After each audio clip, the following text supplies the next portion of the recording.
Imagine a young emperor, alone in his tent by candlelight while his army rests.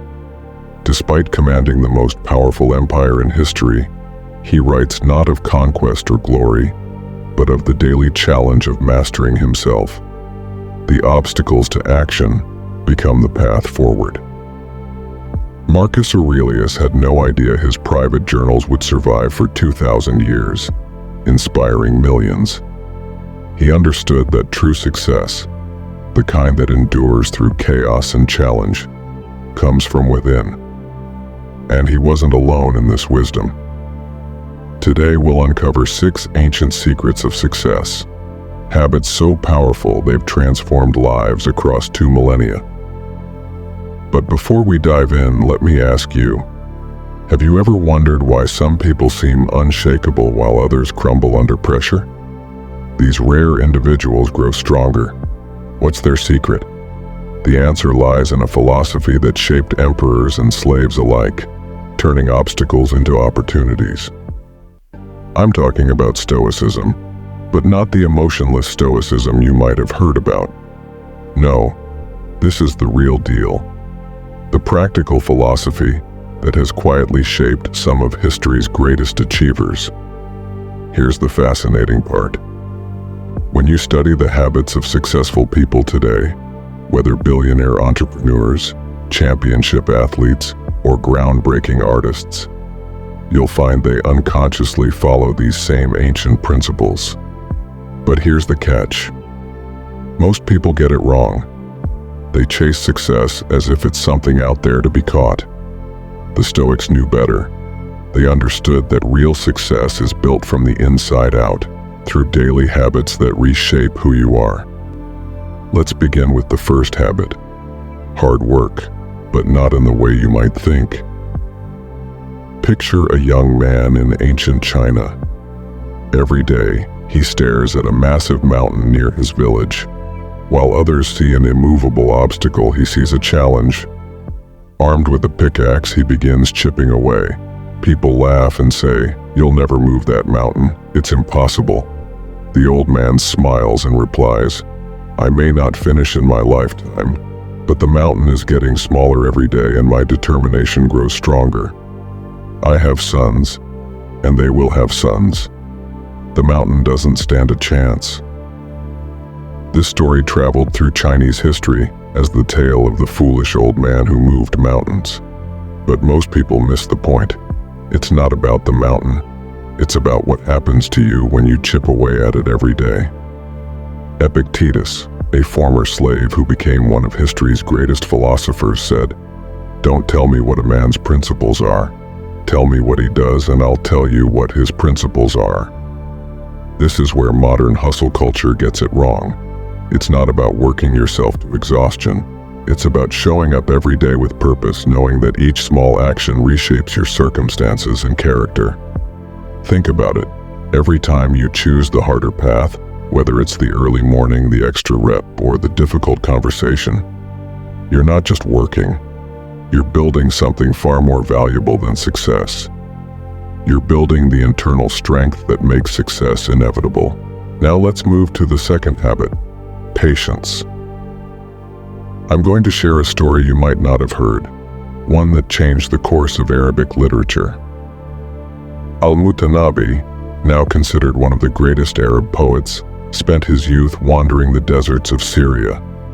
He wasn't just seeking inspiration, he was learning the hardest form of patience. Living among Bedouin tribes, he learned how they survived in the harshest environment on earth, the desert. The desert doesn't care about your timeline. It demands patience not as a virtue but as a necessity for survival. Years later, when he wrote his most famous lines, he didn't just create poetry. He captured a truth about success that most people miss. The desert knows me well, the night, the mounted men, the battle, the sword, the paper, and the pen. What was he saying? That mastery and true, lasting success requires embracing waiting, learning, and seemingly endless preparation. Just like the desert tribes knew rushing across the dunes would only exhaust their camels, you must understand that rushing towards success often takes you further from it. Seneca, another great Stoic philosopher, wrote letters that influenced generations. In one, he observed, "No good thing renders its possessor happy unless they're prepared to lose it." Think about it. Real success, the kind that doesn't leave you constantly afraid of losing it, requires patience to build foundations that can't be shaken. Look at any overnight success story. If you dig deeper, you'll find years of patient preparation. But here's the key most people miss. Patience isn't passive. It's not about waiting for success to come to you. It's about finding joy in the process of becoming. Every skill you master, every relationship you build, and every small win you accumulate are all contributing to something greater than you can imagine. The Stoics had a powerful visualization for this. They imagined time as a river, constantly flowing. You can't make it move faster, but you can build stronger vessels to navigate it, better tools to use it, and a deeper understanding to work with it. Ask yourself, what if everything you're experiencing right now, the struggles, the setbacks, the seemingly slow progress, isn't delaying your success, but preparing you for a level of success you couldn't handle without this preparation? The same heat that melts butter hardens steel. Your challenges aren't your enemies. They're the tools forging you into someone capable of sustaining success. Next, let's talk about sacrifice, the third habit that sets Stoic achievers apart from mere dreamers. There's an ancient Japanese tale about a young samurai who sought out a Zen master to learn the secret of success. The master invited him for tea. As they sat, the master kept pouring tea into the samurai's cup. The cup filled, then overflowed, yet the master kept pouring. Tea spilled everywhere. Finally, the samurai couldn't stay silent. "Master, the cup is overflowing. No more will fit." The master stopped and smiled. "You are like this cup, so full of your own opinions, desires, and ambitions. How can you learn unless you first empty your cup?" This story isn't just about learning. It's about the fundamental truth of sacrifice. To gain something new, you must first create space by letting go of something else. Epictetus captured this perfectly when he said, "If you want to improve, be content to be thought foolish and stupid." Think about that for a moment. Are you willing to look foolish while learning? Are you willing to give up your comfort zone, to sacrifice your current identity for the person you could become? Modern research supports this truth. Our brains are wired to hold on to what we have, a phenomenon called the endowment effect. This instinct helped us survive in ancient times, but today it often holds us back from achieving more. The Stoics understood this deeply. Marcus Aurelius wrote in his journal, "Get rid of the judgment. Get rid of the 'I am hurt,' and you get rid of the hurt itself." He was talking about emotional sacrifice, letting go of the stories we tell ourselves that keep us small. Real sacrifice isn't about giving up things you love. It's about loving something else more. It's about having a vision so clear that letting go of lesser things feels natural. In Mali, King Mansa Musa, who became the wealthiest person in history, was once taught a powerful lesson by his teachers. A bird that wants to fly high must first let go of the branch. The branch isn't bad, it's comfortable and safe. But if you never let go, you'll never know how high you can soar. Now let's connect this to our fourth habit, consistency. Sacrifice without consistency is a temporary change, but when combined, that's when magic happens. There's a fascinating story from ancient China about how bamboo grows. For the first 4 years, nothing appears above ground.